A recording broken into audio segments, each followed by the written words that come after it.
Alors que les manifestations s'intensifient depuis 3 nuits en Iran, Téhéran menace de frapper Israël, ainsi que les bases et les navires militaires américains en cas d'attaque. La réponse à Donald Trump, qui a affirmé à plusieurs reprises que les États-Unis frapperaient l'Iran en cas de répression meurtrière des manifestations.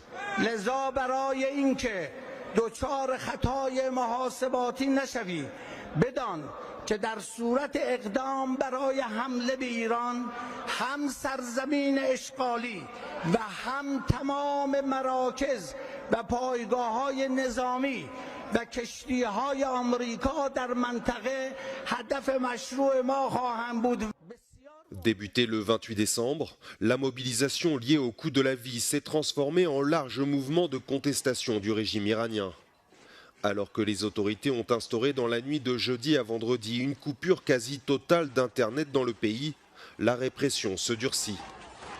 Selon l'ONG Human Rights Activists, au moins 203 personnes ont déjà été tuées et 2600 arrêtées.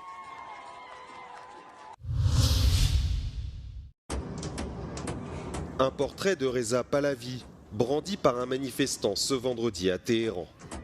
Alors que le mouvement de contestation du pouvoir ne cesse de s'intensifier en Iran, de plus en plus de manifestants scandent le nom du fils de l'ancien Shah déchu.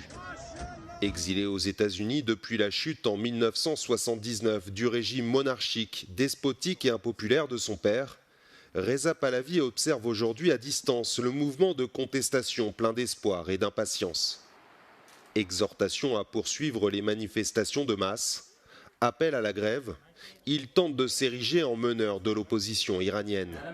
Pourtant, sans relais dans son pays natal, Reza Pahlavi n'était jusqu'à ces derniers jours pas perçu comme une figure à même de galvaniser la rue, ni de fédérer l'opposition.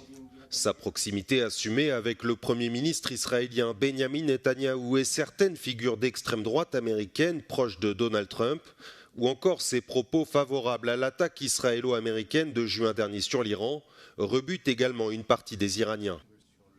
Mais dans un pays où toute opposition structurée est aussitôt réprimée, Reza Pahlavi bénéficie aujourd'hui de son statut de personnalité anti-régime libre et largement connue.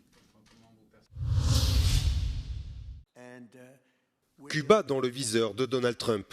Dimanche, le président américain a exigé de la Havane un accord avertissant que le pétrole et l'argent du Venezuela ne lui parviendraient plus. Je leur conseille vivement de le conclure avant qu'il ne soit trop tard, a écrit le président américain sur son réseau social, sans préciser la nature de ces menaces. Ces propos surviennent une semaine après que les forces américaines ont enlevé le président vénézuélien Nicolás Maduro lors d'une opération militaire qui a coûté la vie à plusieurs membres des forces de sécurité cubaines. Cuba est une nation libre et indépendante, à qui personne ne dicte quoi faire, a rétorqué dimanche son président Miguel Díaz-Canel. Son ministre des Affaires étrangères, Bruno Rodriguez, a quant à lui affirmé que le pays ne se laisserait pas contraindre ou presser de nouer des relations commerciales sous la menace d'une intervention militaire. En 2000, Cuba a signé un accord de coopération avec le Venezuela. Il prévoit un approvisionnement en pétrole crucial pour l'île, dans le viseur de Washington depuis plus d'un demi-siècle. Donald Trump réitère ses menaces de s'emparer du Groenland. Lors d'une réunion avec des dirigeants du secteur pétrolier à la Maison-Blanche vendredi, le président américain a déclaré que si les États-Unis n'agissaient pas, la Chine ou la Russie pourraient à l'avenir occuper le Groenland. I'm not talking about money for Greenland yet. I might talk about that. But right now, we are going to do something on Greenland, whether they like it or not, because if we don't do it, Russia or China will take over Greenland, and we're not going to have Russia or China as a neighbor. Donald Trump invoque régulièrement les intérêts de la sécurité nationale américaine pour justifier ses intentions de s'emparer du Groenland.